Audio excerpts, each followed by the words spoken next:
ಶ್ರೀಮತೆ ರಾಮಾನುಜಾಯ ನಮಃ.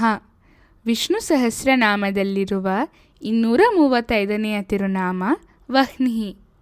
ಇಂದಿನ ಕತೆ ನಮ್ಮ ಮಹಾನಾಚಾರ್ಯರಾದ ಶ್ರೀ ವೇದಾಂತ ದೇಶಿಕರ ಜೀವನದಲ್ಲಿ ನಡೆದ ಒಂದು ಸುಂದರ ಘಟನೆ.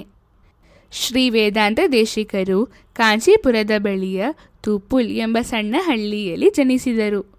ಕೇವಲ 20 ವರ್ಷದೊಳಗೆ ಅವರು ವೇದಗಳು, ಉಪನಿಷತ್ಗಳು, ದಿವ್ಯ ಪ್ರಬಂಧಗಳು ಹಾಗೂ ಸಕಲ ಶಾಸ್ತ್ರಗಳಲ್ಲಿ ಅಪಾರ ಪಾಂಡಿತ್ಯ ಗಳಿಸಿದ್ದರು. ಅದೇ ಕಾಲದಲ್ಲಿ ವಿಜಯನಗರ ಸಾಮ್ರಾಜ್ಯದ ಸ್ಥಾಪನೆಗೆ ಕಾರಣರಾದ ವಿದ್ಯಾರಣ್ಯರು ಇದ್ದರು. ವೇದಾಂತ ದೇಶಿಕರು ಮತ್ತು ವಿದ್ಯಾರಣ್ಯರು ಬಾಲ್ಯದ ಗೆಳೆಯರಾಗಿದ್ದು ಪರಸ್ಪರ ಅಪಾರ ಗೌರವ ಹೊಂದಿದ್ದರು. ಒಮ್ಮೆ ವಿದ್ಯಾರಣ್ಯರು ದೇಶಿಕರನ್ನು ನೋಡಿ ತಮಾಷೆಯಾಗಿ ಆಕಾರೋ ಹ್ರಸ್ವಃ ಕೀರ್ತಿಸ್ತು ಮಹತಿ ಎಂದರು. ಅಂದರೆ ನಿಮ್ಮ ಶರೀರದ ಆಕಾರ ಚಿಕ್ಕದು, ಆದರೆ ನಿಮ್ಮ ಕೀರ್ತಿ ತುಂಬ ದೊಡ್ಡದು ಎಂದು ಹೇಳಿದರು.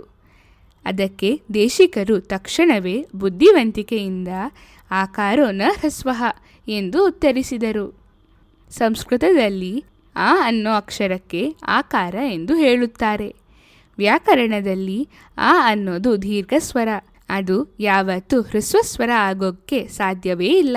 ಹೀಗೆ ದೇಶಿಕರು ತಮ್ಮ ಬುದ್ಧಿವಂತಿಕೆಯಿಂದ ಆಕಾರ ಯಾವತ್ತೂ ಹ್ರಸ್ವವಲ್ಲ ಅಂತ ಹೇಳಿ ಉತ್ತರಿಸಿದನ್ನು ಕೇಳಿ ಇಬ್ಬರೂ ಜೋರಾಗಿ ನಕ್ಕರು.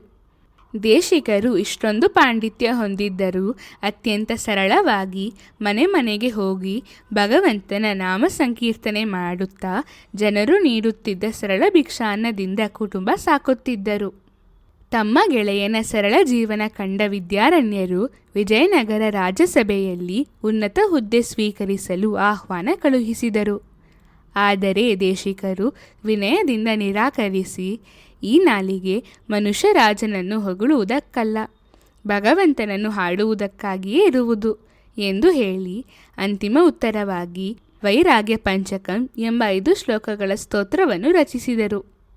ಆ ಸ್ತೋತ್ರದ ಕೊನೆಯ ಶ್ಲೋಕದಲ್ಲಿ ದೇಶಿಕರು ಹೀಗೆ ಹೇಳುತ್ತಾರೆ: ನಾಸ್ತಿ ಪಿತ್ರಾರ್ಜಿತಂ ಕಿಂಚಿತ್ ನ ಮಯ ಕಿಂಚಿದರ್ಜಿತಂ ಅಸ್ತಿ ಮೇ ಹಸ್ತಿ ಶೈಲಾಗ್ರೆ ವಸ್ತು ಪೈತಾಮಹಂ ಧನಂ.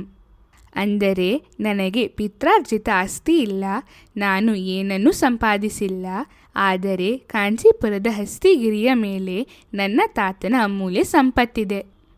ಇಲ್ಲಿ ಪೈತಾಮಹಂ ಎಂದರೆ 2 ಅರ್ಥವಿದೆ. ಒಂದು ತಾತನಿಂದ ಬಂದ ಆಸ್ತಿ, ಎರಡನೆಯದು ಪಿತಾಮಹ ಎಂದರೆ ಬ್ರಹ್ಮದೇವ. ಅಂದರೆ ಬ್ರಹ್ಮದೇವ ಮಾಡಿದ ಅಶ್ವಮೇಧಯಾಗದ ಯಜ್ಞಕುಂಡದ ಅಗ್ನಿಯಿಂದ ಪ್ರತ್ಯಕ್ಷರಾದ ಶ್ರೀ ವರದರಾಜ ಭಗವಂತನೇ ನನ್ನ ನಿಜವಾದ ಸಂಪತ್ತು. ದೇಶಿಕರು ಮುಂದುವರೆದು, ನನ್ನ ಅಥವಾ ನನ್ನ ಕುಟುಂಬದ ಭಾರವನ್ನು ನಾನು ಹೊತ್ತಿಲ್ಲ, ಇಡೀ ಬ್ರಹ್ಮಾಂಡದ ಭಾರವನ್ನು ಹೊತ್ತಿರುವ ವರದರಾಜನೇ ನನ್ನ ಹೊಣೆಯನ್ನು ಹೊತ್ತಿದ್ದಾನೆ ಎನ್ನುತ್ತಾರೆ. ವಹ್ನಿ ಎಂದರೆ ಸಕಲ ಜಗತ್ತಿನ ಹಾಗೂ ಭಕ್ತರ ಸಂಪೂರ್ಣ ಭಾರವನ್ನು ಹೊರಬಲ್ಲವನು ಎಂದು ಅರ್ಥ. ವಹತಿ ಇತಿ ವಹ್ನಿ ಎಂದರೆ ಹೊರುವವನು. ಇಂದಿನ ತಿರುನಾಮಕ್ಕೆ ಸಂಬಂಧಿಸಿದ ಪುರುಷ ಸೂಕ್ತದ ಮಂತ್ರ: ಏತಾವಾನಸ್ಯ ಮಹಿಮಾ ಅತೋಜ್ಯಾಯಾಗಶ್ಚ ಪೂರುಷಃ ಪಾದೋ ಅಸ್ಯ ವಿಶ್ವಭೂತಾನಿ ತ್ರಿಪಾದಸ್ತ್ಯಾಮೃತಂ ದಿವಿ.